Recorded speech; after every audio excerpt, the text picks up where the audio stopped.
وَلِكُلِّ أُمَّةٍ جَعَلْنَا مَنْسَكًا، اور ہم نے ہر امت کے لیے قربانی کرنا مشروع رکھا ہے۔ لِيَذْكُرُوا اسْمَ اللَّهِ عَلَى مَا رَزَقَهُم مِّن بَهِيمَةِ الْأَنْعَامِ، تاکہ وہ اللہ کا نام لیں اس پر جو اللہ نے انہیں چوپایوں میں سے رزق دیا ہے۔ فَإِلَٰهُكُمْ إِلَٰهٌ وَاحِدٌ، پس تمہارا معبود برحق ایک ہی ہے۔ فَلَهُ أَسْلِمُوا، پس اسی کے مطیع اور فرما بردار بن کر رہو۔ وَبَشِّرِ الْمُخْبِتِينَ، اور خوشخبری دے دو مخبتین کو۔ الذین، مخبتین وہ لوگ ہیں کہ اذا ذکر اللہ وجلت قلوبہم، جب ان کے سامنے اللہ کا ذکر آتا ہے تو ان کے دل کانپ جاتے ہیں۔ والصابرین علی ما اصابہم، اور مخبتین وہ ہیں جو آنے والی مصیبتوں پر صبر کرتے ہیں۔ والمقیم الصلاۃ، اور نمازوں کی پابندی کرتے ہیں۔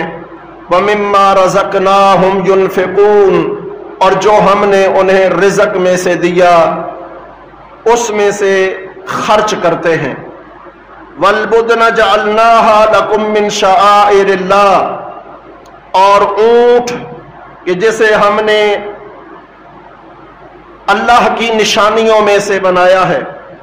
لکم فیہا خیر، اس میں تمہارے لیے بڑے فائدے کے کام ہیں۔ فاذکروا اسم اللہ علیہا صواف، لہذا اس پر اللہ کا نام لو کھڑے کھڑے۔ فَإِذَا وَجَبَتْ جُنُوبُهَا، پس جب وہ اپنے پہلو کے بل گر جائے تو فَكُلُوا مِنْهَا، اس میں سے خود بھی کھاؤ۔ وَأَطْعِمُوا الْقَانِعَ وَالْمُعْتَرَ، اور قناعت کرنے والے یعنی صبر کرنے والے اور ضرورت مندوں کو بھی کھلاؤ۔ كَذَلِكَ سَخَّرْنَاهَا لَكُمْ لَعَلَّكُمْ تَشْكُرُونَ، اسی طرح ہم نے اس اونٹ کو تمہارے تابع کر دیا ہے تاکہ تم اللہ کا شکر ادا کرو۔ لَن يَنَالَ اللَّهَ لَحُومُهَا وَلَا دِمَاؤُهَا، جو تم قربانی کرتے ہو اس کا نہ تو گوشت اللہ کو پہنچتا ہے اور نہ ہی خون۔ وَلَكِنْ يَنَالُهُ التَّقْوَى مِنْكُمْ، لیکن تمہاری طرف سے اللہ کے پاس تقوی پہنچتا ہے، پرہیزگاری پہنچتی ہے۔ كَذَلِكَ سَخَّرَهَا لَكُمْ، اس لیے اللہ سبحانہ و تعالیٰ نے اس جانور کو تمہارے ماتحت کر دیا ہے۔ لِتُكَبِّرُوا اللَّهَ عَلَى مَا هَدَاكُمْ، تاکہ تم اللہ کی تکبیریں بلند کرو جبکہ اس اللہ نے تمہاری رہنمائی فرمائی ہے۔ وَبَشِّرِ الْمُحْسِنِينَ، اور نیکیاں کرنے والوں کو خوشخبری سنا دو۔ إِنَّ اللَّهَ يُدَافِعُ عَنِ الَّذِينَ آمَنُوا، بے شک اللہ سبحانہ و تعالی دفاع کرتا ہے ان کی طرف سے جو ایمان والے ہیں۔ ان اللہ لا يحب كل خوان کفور، بے شک اللہ نہیں محبت کرتا ہر ایک زیادہ خیانت کرنے والے اور نہ ہی ناشکر انسان سے۔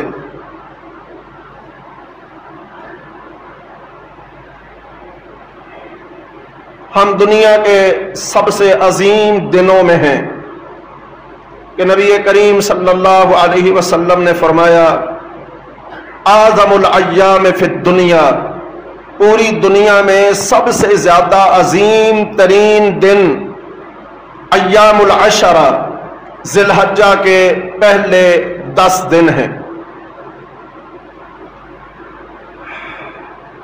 اللہ سبحانہ و تعالیٰ نے پہلی امتوں کی لمبی لمبی عمریں رکھی تھیں، بعض افراد ہزار سال 1500 سال زندگی گزار کر گئے ہیں۔ اب ایک بندہ اگر 1000 برس اللہ کی عبادت کرتا ہے اور اس کے مقابلے میں ہماری جو اوسط عمر 60-70 سال ہے، اس کی تو یقیناً کوئی حیثیت نہیں بنتی۔ تو پھر اللہ سبحانہ و تعالیٰ نے پہلی امتوں سے اجر و ثواب زیادہ عطا کرنے کے لیے اس امت کو بعض مہینے، بعض دن اور بعض عشرے، لمحے ایسے عطا فرمائے ہیں کہ ایک ایک دن اور ایک ایک رات، ایک ایک لمحہ کئی کئی سالوں پر محیط ہو جاتا ہے۔ جیسے لیلۃ القدر اللہ سبحانہ و تعالیٰ نے اسے 83 سال 4 مہینوں کی عبادت سے بہتر قرار دیا، اسی طرح رمضان المبارک کا مہینہ ہے، جمعے کا دن ہے، اسی طرح ذی الحجہ کے یہ پہلے 10 دن ہیں، یہ بڑے عظیم دن ہیں۔ اس لیے نبی کریم صلی اللہ علیہ وسلم ان ایام میں خاص عبادات کی رغبت دیتے۔ خاص سے مراد یعنی عام دنوں کی نسبت زیادہ عبادت میں مشغول رہنے کو اللہ کے نبی رغبت دیا کرتے تھے، اور اس میں کوئی نئی عبادت مقرر نہیں کی ہے، بلکہ جتنے بھی نیکی اور خیر کے کام عام دنوں میں نیکی ہیں، ان دنوں میں ان کا اجر و ثواب زیادہ ہو جاتا ہے، بڑھ جاتا ہے۔ البتہ کچھ خاص کام ہیں جن میں یقیناً میں اور آپ انتہائی زیادہ سستی اور کوتاہی کا بھی مظاہرہ کرتے ہیں۔ ان میں سے ایک تکبیرات ہیں۔